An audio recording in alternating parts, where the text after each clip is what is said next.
We've been talking about affordability pretty frequently, about housing and healthcare, about energy, and we need to lean in there more to drive down the cost at the pump, to drive utility costs down. Healthcare, we need full transparency. Housing, we need more affordable housing in close proximity to workers. The list goes on, and we have the right solutions. So there's Matt VanEpps. He's the Republican who wants to win in Tennessee today. Special election, the congressional district's number 7 in Tennessee. It's a big area that covers really from north to south in the state. Aftyn Behn is the Democrat who wants to sort of steal some Republican thunder here. Watch whether or not she can do this, and also watch the outcome of the vote, like the margin in the end here, because, well, not just that election, but in the House right now, it is razor tight here, right? You got 213 Democrats to 219 Republicans. The majority with the vacancies right now, of which there are 2, is 217. All right, so Mike Johnson's only got so much wiggle room right now. He will have even less if the Republican is unable to pull off the victory in Tennessee. Let's talk about it right now with Tim Burchett, who knows Tennessee very well. Sir, good morning to you, and thank you for your time. Thank you, brother. You brought in the big gun, right? Okay, so this is the president in Clarksville, Tennessee. Roll this, guys. Watch. I need somebody like Matt VanEpps, and he'll be an incredible fighter. He's strong.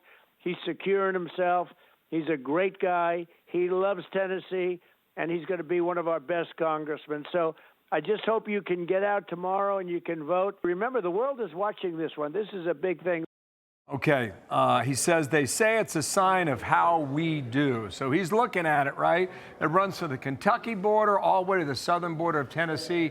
He won that area by double digits. Should this thing even be close? No, sir, it shouldn't, except it's a special election. You've got weather coming into Tennessee, and we don't, we get a ½ inch of snow, and it's shut the schools and raid the stores of milk and bread. And President Trump is exactly right. This is an indicator. Look, this lady was educated in Knoxville, Tennessee, my hometown. We need to wake up at what's going on. It's not these people moving in from California or New York or Chicago even. It's our own homegrown Marxists that we're bringing up. We've got to start paying attention to our base and what the heck's going on. And Matt is one of the best candidates I've ever seen. And you're correct, it does go from north to south in Tennessee. I've been in over 50 counties in the last year, and I've been all over his district. I've been back 3 different times to help him.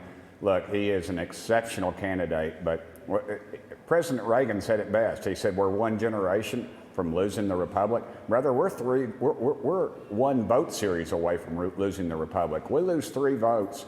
We've already got people leaving, talking of others leaving. This is the proverbial canary in the cave. If Matt VanEpps, a qualified candidate, a district that Trump won by over 15 points, can't carry this thing, we're in trouble. Republicans are asleep at the switch.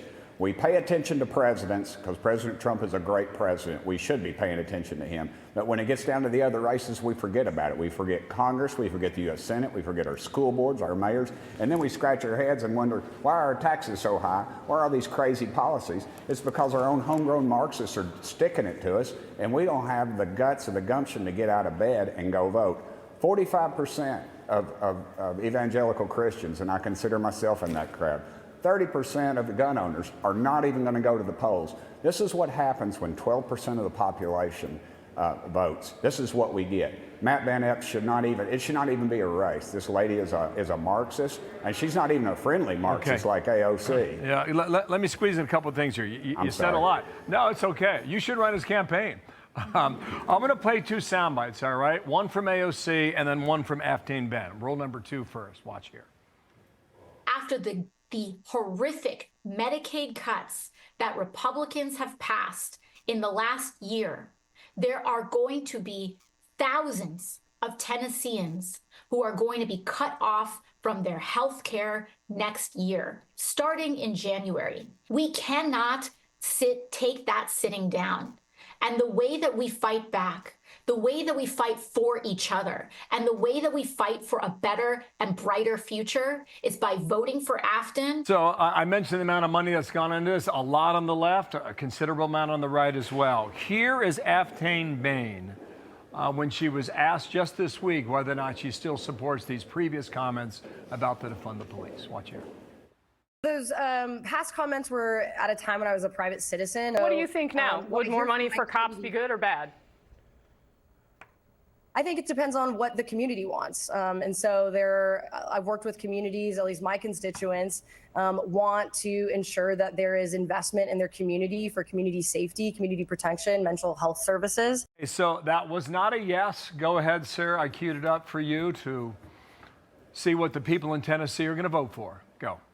Well, she's got all that Soros-esque dark money coming in. And look, and she doesn't represent the extreme part of the Democrat Party. She is the mainstream of the Congressional Democrat Party. And by not answering that question, she will fit perfectly in Congress. Because this gutless bunch up here can't pull water out of a boot if you had the instructions written on the heel. She is clearly the far left's dream girl. She doesn't say anything, and she will vote is so far to the left that she will make AOC look like she subscribes to the National Review. It is a pathetic situation, brother, that this is where the Democrat, people say it's not Kennedy's Democratic Party. Heck, it's not even Bill Clinton's Democrat Party anymore. This thing is so far to the left. They're bringing in AOC and Al Gore, for goodness sakes, a guy that tells us we're going to have this global warming, and yet it's record colds in Tennessee, and he still has a platform. We've got to wake up. She is the mainstream of the Democrat Party, and we've got to stop it. And surely to goodness that we can stop it in Tennessee. Matt VanEpps is the candidate. If you're out there, folks, please vote for him. He is a wonderful candidate. We will see how it turns out. You're right about special elections. You get low turnout. And when the weather hits places like Tennessee, when they're not used to it, that has an impact as well. So we'll watch the forecast. Thank you, sir, for coming on today. Tim Burchett. Pray for our country. Thank you, sir. Hey, it's Will Kane. Click here to subscribe to the Fox News channel on YouTube. It's the best way to get our latest interviews and highlights. And click to subscribe to the Will Kane podcast for full episodes right now.